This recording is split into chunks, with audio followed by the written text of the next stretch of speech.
감사합니다. 우리 함께 은혜 받을 하나님의 말씀은 출애굽기 37장 10절부터 16절에 있는 말씀입니다.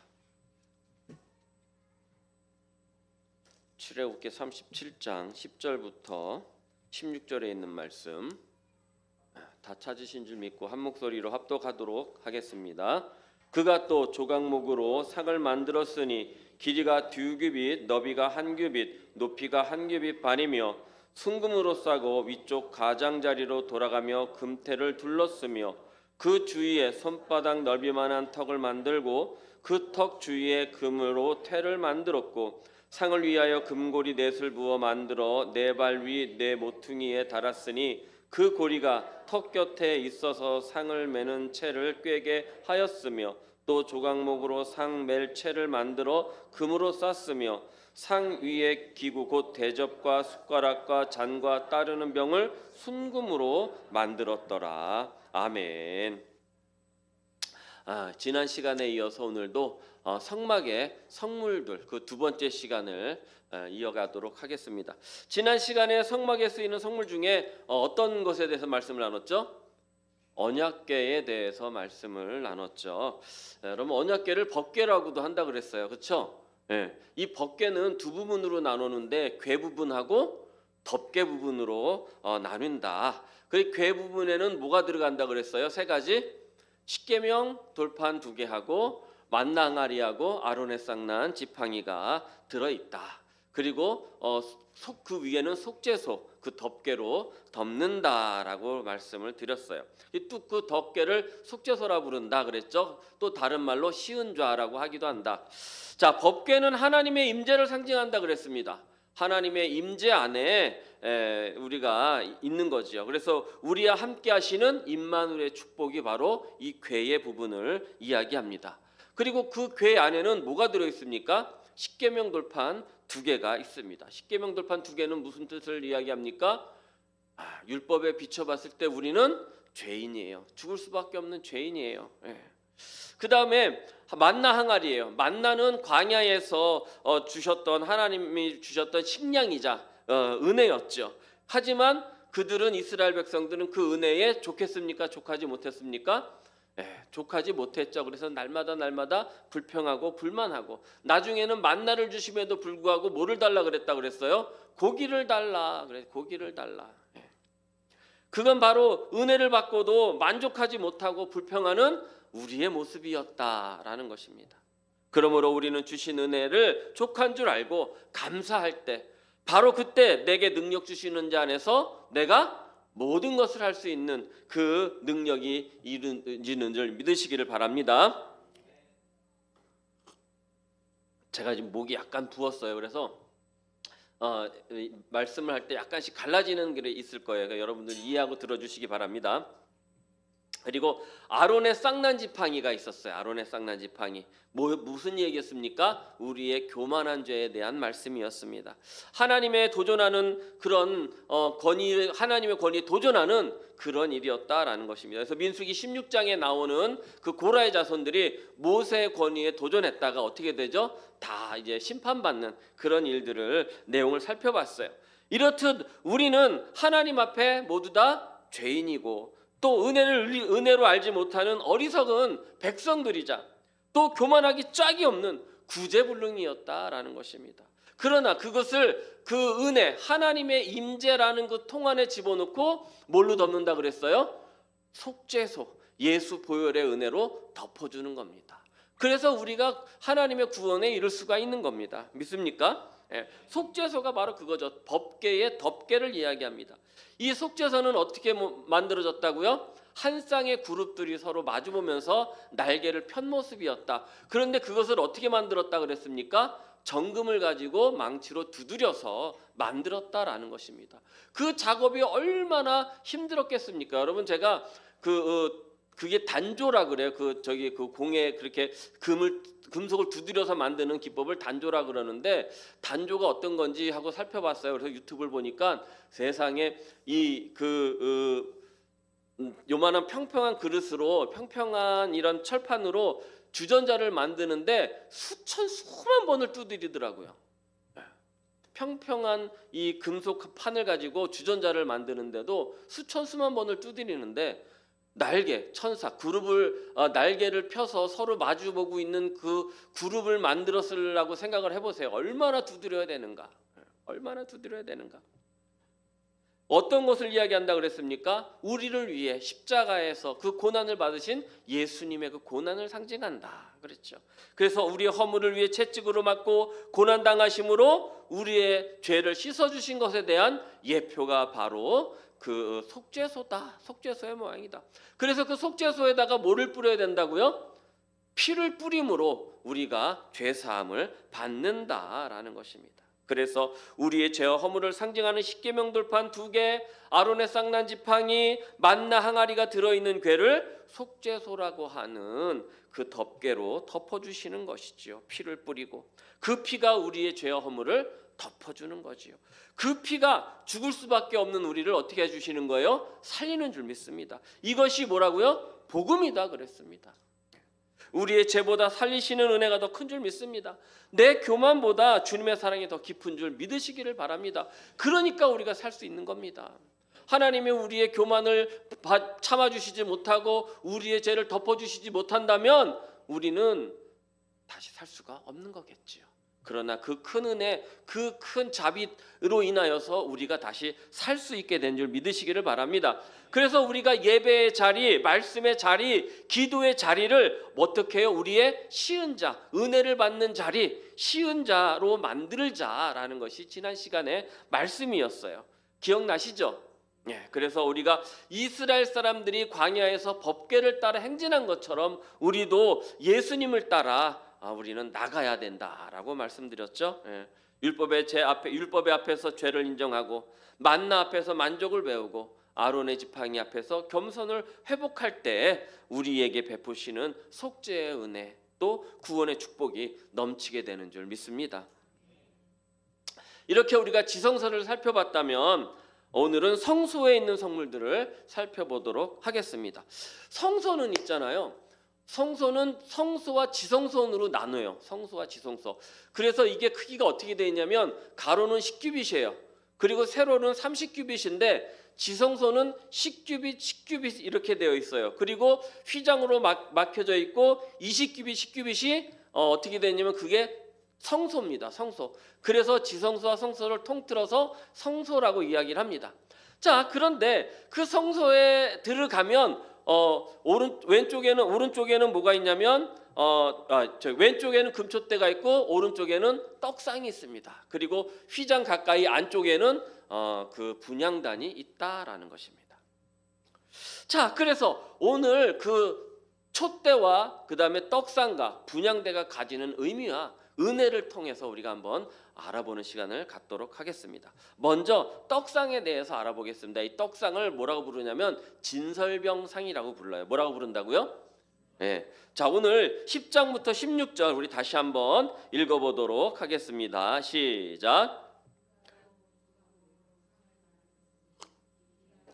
너비가 한 규빗, 높이가 한 규빗 반이며 순금으로 싸고 위쪽 가장자리로 돌아가며 금테를 눌렀.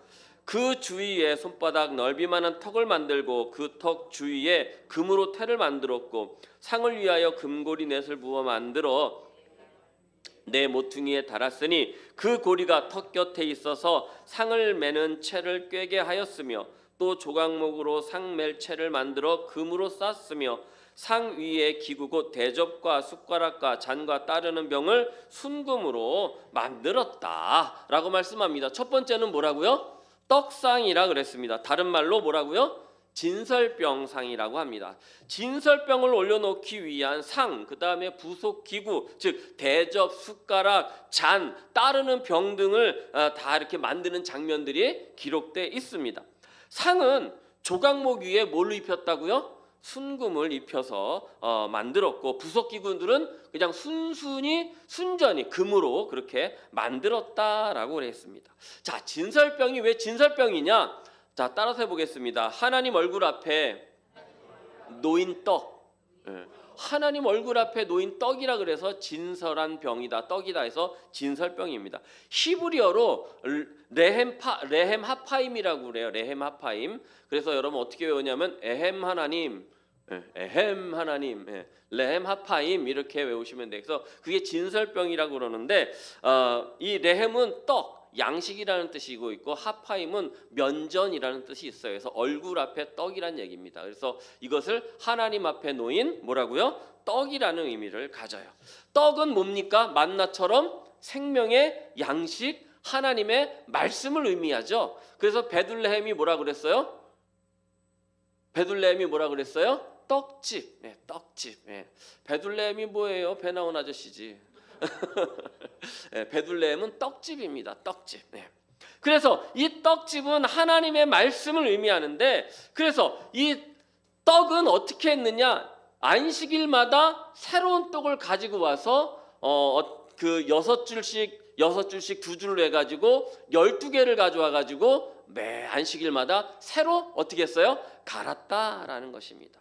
이 12개씩 드린 거는 뭐를 상징하는 거예요? 이스라엘 12지파를 말하는데 바로 저와 여러분들 믿는 자들 모두를 이야기하는 거예요. 그래서 이 12지파에 상징하는 떡으로 진설하는 이 질선병은 하나님과 이스라엘 간에 뭐를 말하는 거냐? 떡을 나누는, 교제하는, 떡과 포도주를 나눌 때 교제한다 그러잖아요. 떡을 나누는 교제. 그러니까 하나님과 우리 사이에 뭐가 이루어지고 있다? 교제가 이루어지고 있다라는 그런 의미인 것입니다. 여러분 레위기 24장 6절부터 8절을 한번 읽어보도록 하겠습니다. 시작. 여호와 앞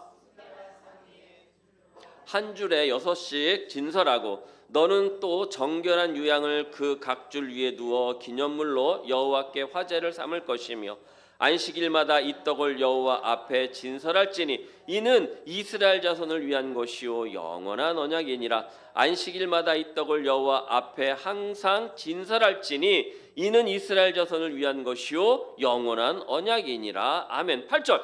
안식일마다 그 떡을 누구 앞에? 하나님 앞에 항상 어떻게 해요? 진설해야 돼요. 항상 올려놔야 된단 말입니다. 항상. 이는 누구를 위한 거예요? 그래서 금방 잃어버렸어요. 화면에서 싹 사라지니까. 이스라엘을 위한 것이요. 이스라엘 자손을 위한 것이요. 바로 저와 여러분을 위한 것이다라는 것입니다. 이스라엘은 안식일마다 주님의 얼굴 앞에 나와서 지파수대로 떡을 새로 갈았습니다. 우리는 하나님의 말씀, 생명의 떡을 공급받아야 살 수 있는 줄 믿습니다. 그래서 이들이 안식일마다 하나님 앞에 나와서 진설병을 올린 것처럼 우리도 매주일 하나님의 얼굴 앞에 코람데오, 라틴어로 하나님의 얼굴 앞이라는 뜻이잖아요. 코람데오 나와서 말씀을 받아야 하는 줄 믿으시기를 바랍니다. 그래서 주일 성수는 생명인 거예요. 죄송합니다. 여기 앞에 이거 히터 좀 꺼주세요. 2개는. 내용이 사는 일이에요. 하나님의 말씀을 받는 일, 주일마다 나와서 주일 성수하면서 하나님의 말씀을 받는 일이 진설병에 매 주일마다 떡을 새로 어떻게 하는 거예요? 가는 일이다. 하나님을 만나는 일이다. 내가 생명을 받는 일이다. 믿으시기를 바랍니다. 그래서 아이고 나 저희 주일날 그냥 연례 행사로 나는 다녀. 나보고 매주일 나오라고 하는 소리 하지 마. 내가 그냥 어쩌다 한번 나오는 거 그걸로 어떻게 하라고 여기라고요? 고맙다고 생각해. 그런 사람이 있어요. 또 어느 분은 아우 나 정말 누구 싫어서 안 갈래. 그 사람 안 나오면 내가 갈 거야. 그런 사람이 있어요. 그러니까 난 이번 주 패스해야지. 여러분 그 사람이나 나나 같이 살아야 되지 않겠습니까? 살아야 되는 거예요. 누구 때문에 안 나와? 나는 연례 행사로 나갈 거야. 정말 어리석은 사람입니다. 한 주 빠지면 내 영이 굶는 거예요. 그걸 아셔야 돼요. 한 주 빠지면 내 영이 하나님을 만나지 못하는 겁니다. 그럼 하나님으로부터 살게 하는 영을 우리가 받지 못한다라는 것입니다. 그러면 내 영이 피폐해지는 것이고 내 영이 강팍해지는 것이고 점점 야위어가는 것입니다. 그거를 우리는 알아야 돼요. 요한복음 6장 32절부터 35절을 한번 읽어보도록 하겠습니다. 시작. 예수께서 이르시되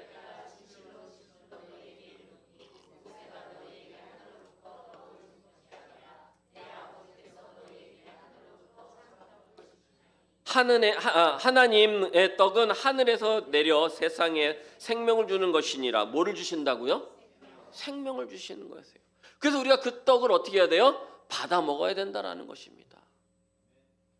이 34절입니다. 시작. 그들이 이르되 주여 이 떡을 항상 우리에게 주소서. 예수께서 이르시되 나는 생명의 떡이니 내게 오는 자는 결코 줄이지 아니할 터이요 나를 믿는 자는 목마르지 아니하는 것입니다. 할렐루야. 맞습니다. 바로 우리에게 주신 그 생명의 떡은 누구라고요? 예수 그리스도, 말씀이 육신이 되어 오신 그분을 만나야 우리가 생명의 산떡을 받아 누리게 되는 줄 믿습니다. 그래서 내 영이 사는 줄 믿습니다. 내가 살게 되는 겁니다. 영원히 줄이지도 않고 영원히 목마르지도 않게 되는 줄 믿으시기를 바랍니다. 그 예수가 우리를 살게 하시는 거예요. 요한복음 6장 47절부터 한번 다시 읽어보도록 하겠습니다. 진실로 진실로 너희에게 이르노니 믿는 자는 영생을 가졌나니 내가 곧 생명의 떡이라. 예수님께서 말씀하셨어요. 내가 곧 생명의 떡이다. 나를 먹어라 라고 말씀합니다.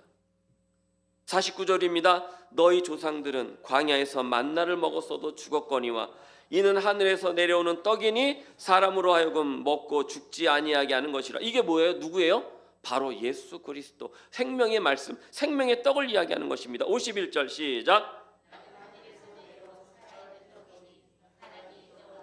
영생하리라. 내가 줄 떡은 곧 세상의 생명을 위한 나의 살이라 하시니라. 아멘. 그럼 우리가 이 떡을 먹어야 되겠어요? 패스해야겠어요? 그냥 내가 열량스러운 걸 고맙게 여겨 해야겠어요? 감사함으로 나와야겠습니까? 감사함으로. 난 누구 미워서 나는 안 나갈래 해야 되겠습니까? 그래도 같이 살자고 나와야겠습니까? 그래도 같이 살자고 나와야 되는 줄 믿으시기를 바랍니다.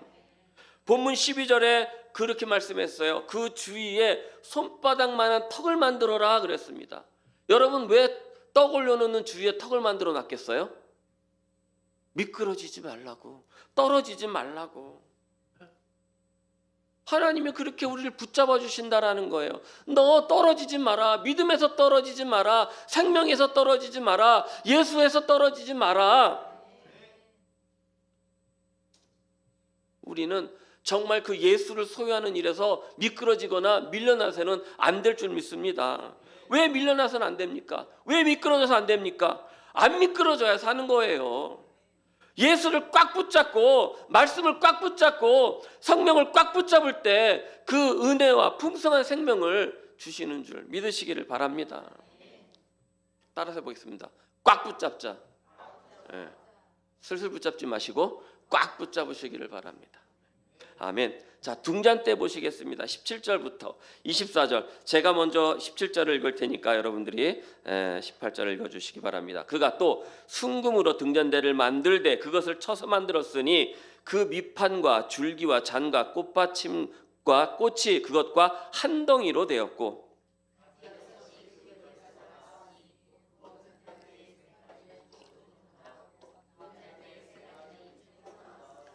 이쪽 가지에 살구꽃 형상의 잔셋과 꽃받침과 꽃이 있고 저쪽 가지에 살구꽃 형상의 잔셋과 꽃받침과 꽃이 있어 등잔대에서 나온 가지 6이 그러하며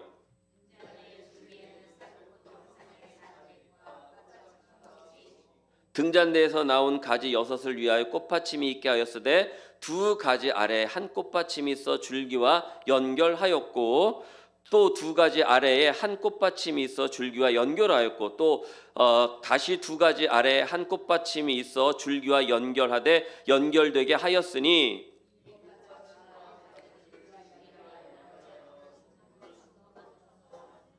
다 같이 등잔 7과 그 불집게와 불똥 그릇을 순금으로 만들었으며 등잔대와 그 모든 기구는 순금 1달란트로 만들었더라. 아멘.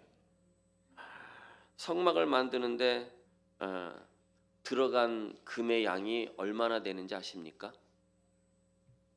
30달란트가 들어갔습니다. 약 30달란트. 거의 1톤입니다. 금 1톤. 금 1톤이면 얼마나 되겠습니까? 환산해 보시면. 오늘 여기 한 달란트 34kg, 한 달란트는 34kg인데 얼마냐면 678억 원입니다. 비싸죠. 소유하겠습니까? 소유하지 말아야겠습니까? 여러분, 등잔대와 그 부속기구인 불집게, 불똥, 또 그릇에 대한 기록이 나오는데요. 등잔대에 이것을 다 만드는 데 있어서 한 달란트의 금으로 만들었다고 그래요. 그것을 어떻게 만들었어요? 속죄소를 만드는 것처럼 두드려서 만들었어요. 보면은 정말 어려운 그런 모양들은 다 두드려서 만들었어요. 그렇죠? 자, 두드려서 섬세하게 꽃 모양으로 그렇게 만들었어요. 등잔대는 성소를 밝히는 7개의 불을 켤 수 있는 촛대로 이렇게 만들었고요. 그 모양은 살구꽃 모양으로 각각 가지의 잔과 그렇게 받침, 등잔이 이렇게 붙어 있었다라는 것입니다. 자, 여기서 뭐 꽃받침이 어떻고 뭐 이런 걸 다 제하고 우리가 알아야 될 것은 뭐냐면 살구꽃이에요. 살구꽃. 살구꽃은 팔레스틴에서 그 봄에 가장 먼저 피는 꽃이라고 그래요. 가장 먼저 피는 꽃. 그래서 살구꽃은 부활의 생명을 예표하는 거예요. 뭐를 예표한다고요? 부활의 생명. 지난 시간에 궤 안에 둔 물건 중에서 아론의 쌍난 지팡이, 그게 왜 싹이 났다 그랬어요? 고라 자손이 그렇게 대들었다가 하나님께 심판을 받고, 자, 그 사람들한테 다 각 지파 사람들한테 뭐를 가져오라 그랬다고요? 자, 지팡이 하나씩 가져와라. 그래서 법궤 앞에다 내어놔라 했을 때 선택되는 지팡이가 하나님께서 선택한 사람이다 했을 때 누구의 지팡이에 싹이 났다고요? 아론에게 싹이 났다라는 것입니다. 죽은 나무 토막이 산나무가 된 거예요. 죽은 나무에 부활 생명을 주셨다라는 것입니다. 그러므로 부활 생명을 상징하는 이 살구꽃은 바로 예수 그리스도의 뭐를 나타내는 거예요? 부활 생명을 나타내는 것이다. 할렐루야. 자, 로마서 10장 9절부터 10절입니다. 시작. 내가 만일 내 입으로 예수를 주로 시인하며 또 하나님께서 그를 죽은 자 가운데서 살리신 것을 어떻게 해요? 내 마음에 믿으면 뭐를 받는 거예요? 이 부활 생명이 있을 때 뭐를 받는 거예요? 구원을 받는 겁니다. 예수님이 죽은 자 가운데서 다시 살아난 것을 믿지 못하면 나 예수 믿어야 해도 구원이 있다고요? 없다고요? 없다라는 것입니다. 우리는 이 원리를 잘 알아야 돼요. 우리 마음속에 뭐가 있어야 된다? 부활 생명. 따라서 부활 생명. 부활 생명. 이 부활 생명이 있어야 우리에게 구원이 얻는다. 그래서 10절 말씀 뭐라고 말씀합니까? 사람이 마음으로 믿어 의에 이르고 입으로 시인해서 구원을 얻는다. 요한복음 10장 10절 말씀 우리가 외우고 있지만 그 앞에 이 말씀하고 같이 우리가 살펴봤을 때, 아, 그래서 우리가 입으로 시인할 때 구원을 얻게 되는구나. 아멘. 우리에게 뭐가 있으므로? 부활 생명이 있으므로. 그러므로 우리가 주일 아침 하나님 앞에 그 얼굴을 뵈러 나올 때는 부활 신앙, 부활 믿음을 갖고 나와야 하는 줄 믿습니다. 그건 살려고 나오는 거기 때문에 그래요. 내용이 살고자 하기 때문에 그러는 거예요. 치유받고 회복되기 위해서 그렇게 하는 줄 믿으시기를 바랍니다. 저와 여러분에게 이런 부활 생명이 있기를 축원을 드립니다. 또 촛불은 비추는 역할을 합니다. 어둠에서 빛을 비춥니다. 사망에서 생명의 빛을 비춥니다. 절망에서 소망의 빛을 비춰줍니다. 캄캄한 수렁 같은 그런 좌절의 늪에서 살 길을 열어주시는 그러한 빛을 비춰주신다라는 것입니다. 우리 천천히 한번 요한복음 1장 1절부터 4절 읽어보도록 하겠습니다. 태초에 말씀이 계시니라. 이 말씀이 하나님과 함께 계셨으니 이 말씀은 곧 하나님이시라. 아까부터 진설병 얘기할 때 이야기했잖아요. 하나님이 예수님이 하나님이셨고 그 하나님이 뭘로 오셨어요? 말씀으로 오셨어요. 그래서 우리에게 생명이 떡이 되셨다라는 것이죠. 2절입니다. 시작. 그가 태초에 하나님과 함께 계셨고 3절 만물이 그로 말미암아 지은 바 되었으니 지은 것이 하나도 그가 없이 된 것이 없느니라. 그 안에는 생명이 있으니 이 생명은 누구의 빛이에요? 누구의 빛이에요? 한 번 더. 누구의 빛이에요? 내 빛이에요. 내 빛입니다. 아멘. 누구의 빛이에요? 예. 나를 빛을 그 안에는 생명이 있으니 이 생명은 누구의 빛이에요? 내 빛이 되는 겁니다. 그래서 그 촛불은 내 빛인 거예요. 내 빛. 요한복음 8장 12절입니다. 예수께서 또 말씀하여 이르시되 시작 나는 생명의 빛이니 나를 따르는 자는 어둠에 다니지 아니하고 생명의 빛을 얻으리라. 아멘. 요한복음 12장 46절 나는 빛으로 세상에 왔나니 물은 나를 믿는 자로 어디에? 어둠에 거하지 않게 하려 함이라. 이 빛을 믿는 자는, 이 빛을 가진 자는, 이 생명의 빛을 가진 자는 어둠에 다닌다고요? 어둠에 다니지 않는다고요? 어둠에 다니지 않는다라는 것입니다. 마태복음 5장 14절에 이렇게 말씀하십니다. 그리고 너희는 세상의 빛이라. 산에 있는 동네가 숨기지 못할 것이다 라고 말씀합니다. 이 세상의 빛으로 오신 주님께서 어둠과 사망의 권세를 생명의 빛으로 바꾸신 그 주님께서 이제는 우리 보고 뭐라고 말씀하셨어요? 너희도 이젠 세상의 빛이니 가서 세상의 빛을 비춰라. 빛의 자녀로 살아내라. 할렐루야. 여러분 빛이 되시기를 축원을 드립니다. 그 생명의 빛을 소유하시기를 축원을 드립니다. 그래서 우리는 살 수가 있는 거예요. 분향할 제단에 대해서 보시겠습니다. 25절입니다. 제가 먼저 읽습니다. 그가 또 조각목으로 분향할 제단을 만들었으니 길이는 한 규빗이요 너비도 한 규빗이라. 네모가 반듯하고 높이는 두 규빗이며 그 뿔들이 제단과 연결되었으며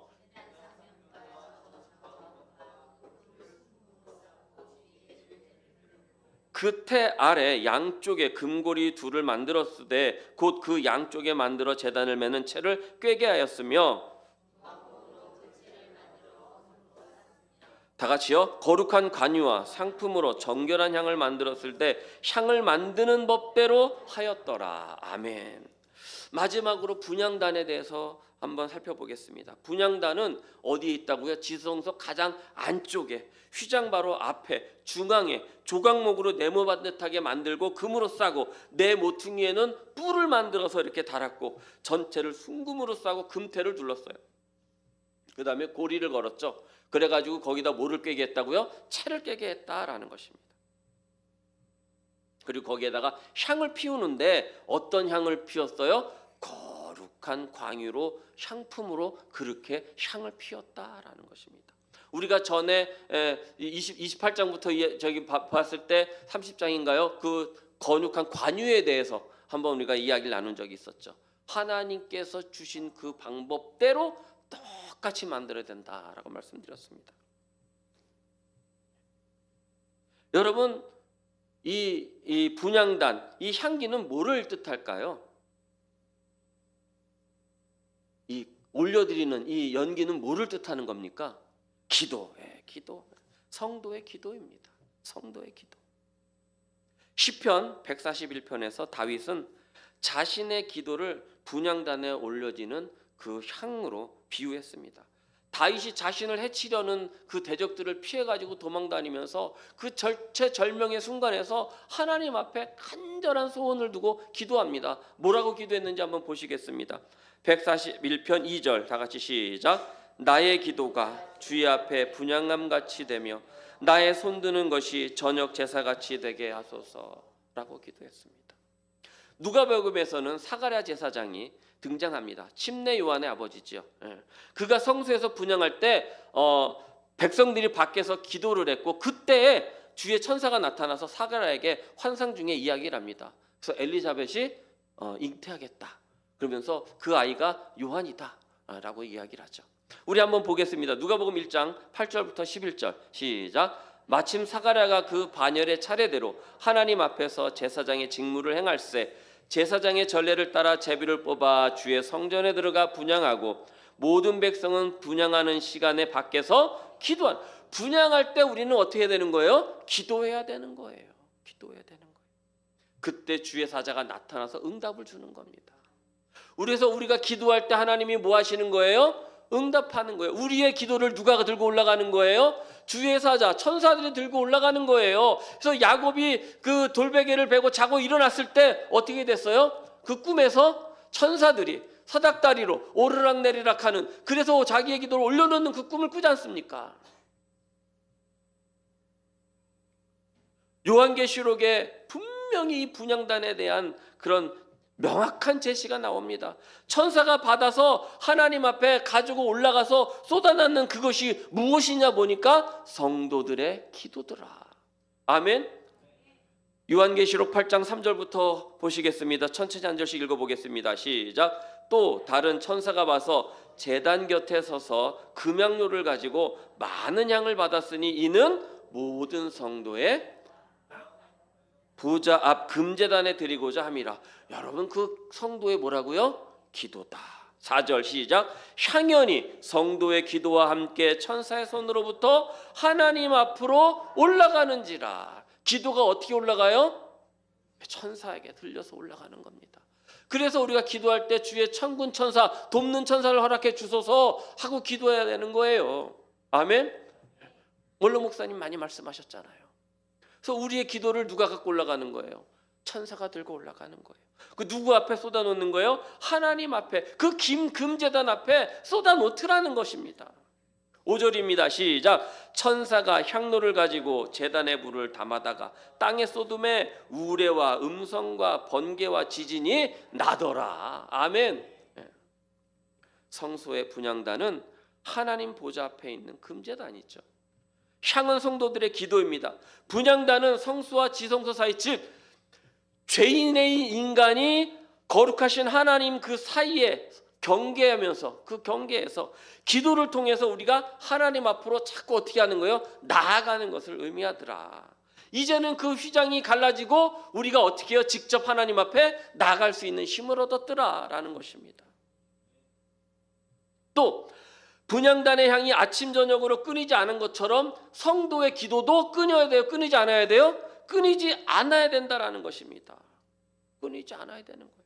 또 분향단에 사용하는 향은 오직 하나님이 명령하신 대로 그 재료를 만들어서 썼다. 거룩한 향품으로 이렇게 들어졌다라는 것입니다. 다른 용도로 사용해서도 안 되었다라는 것입니다. 이런 성도의 기도 역시 하나님의 뜻에 합한 거룩하고 간절하고 옳은 기도를 드려야 된다. 그래야 하나님께서 연락하신다라는 그런 뜻인 줄 믿습니다. 그렇다면 기도를 어떻게 드려야 됩니까? 기도 어떻게 드려야 돼요? 우리가 구할 것은 세상의 염려나 필요보다 먼저 누구의 나라? 하나님의 나라.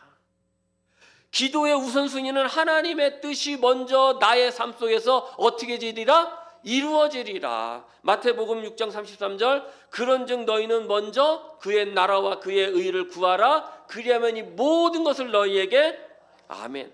또 기도는 성령의 인도를 따라서 영과 지성을 가지고 간절함으로 드리는 기도라야 된다라는 것입니다. 고린도전서 14장 15절 시작. 그러면 내가 어떻게 할까? 내가 영으로 기도하고 또 마음으로도 기도하고 내가 또 영으로 찬송하고 마음으로 찬송하리라.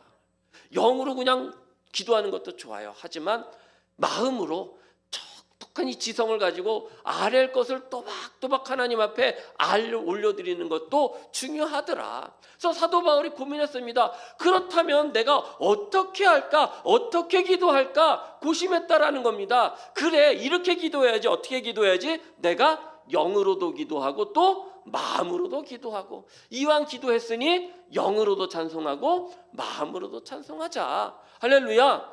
여러분, 영으로도 기도하시고 마음으로도 기도하시기를 축원합니다. 영으로도 찬송하시고 영으로도 찬송하시기를 축원을 드립니다. 그럼 무슨 기도를 그렇게 드려야 됩니까?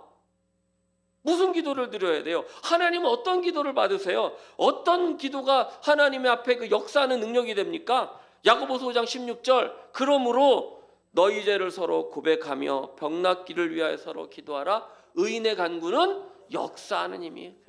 그래서 우리가 서로 어떻게 하는 거예요? 중보하는 거예요. 오늘 정말 우리에게 아주 기쁜 소식이 다가왔어요. 그렇죠? 예. 우리 장용환 성도님 너무 감사해요. 너무 감사해요. 이제 추적만 남았대요. 추적만 6개월 하고 나서 이제 대변이 완치죠. 그렇게 되면 깨끗하게. 우리 또 그 6개월 동안도 우리 열심히 기도해야 될 줄 믿습니다. 디모데전서 2장 1절부터 2절입니다. 그러므로 내가 첫째로 권하노니 모든 사람을 위하여 뭘 한다고요? 간구와 기도와 도구와 감사를 하되 임금들과 높은 지위에 있는 모든 사람들을 위하여 하라. 이는 우리가 모든 경건과 단정함으로 고요하고 평안한 생활을 하려 함이라. 우리가 수요일마다 기도해야 할 때 어떻게 기도를 해요? 나라와 민족을 위해서, 가정을 위해서, 교회를 위해서 하는 이 기도를 하나님이 원하시는 기도인 줄 믿으시기를 바랍니다. 그 기도를 하나님께서 기뻐하시는 줄 믿으시기를 바랍니다. 그리고 언제까지 기도해야 되는 거예요? 언제까지? 그렇죠. 응답이 있는 데까지. 데살로니가전서 5장 17절 뭐라 그랬어요? 쉬지 말고 기도하라. 마태복음 7장 7절부터 8절에 뭐라 그래요? 구하라 그리하면 너희에게 주실 것이고, 찾으라 그러면 문을 두드리라 그리하면 구하는 이마다 받을 것이요 찬 것이요 두드리는 이에게 열릴 것이다. 아멘. 구하고 찾고 두드리자. 따라서 해보세요. 구하고 찾고 두드리자. 그렇게 우리는 기도해야 된다라는 것입니다.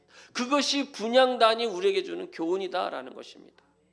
이렇듯 분향단은 우리의 기도가 얼마나 중요한지를 가르치고 우리의 기도가 하나님께 향기로운 제사로 상달된다라는 것, 아주 중요한 영적인 증거다라는 것입니다. 분향단의 향이 꺼지면 안 되는 것처럼 우리의 기도 역시 꺼지서는 안 될 줄 믿습니다. 그래서 정말 하나님께서 쉬지 말고 기도하라는 그 말씀을 따라서 하나님께 늘 기도하는 자가 되어서 응답의 축복을 받아 누릴 수 있는 저와 여러분들이 되시기를 주님의 이름으로 축원을 드립니다.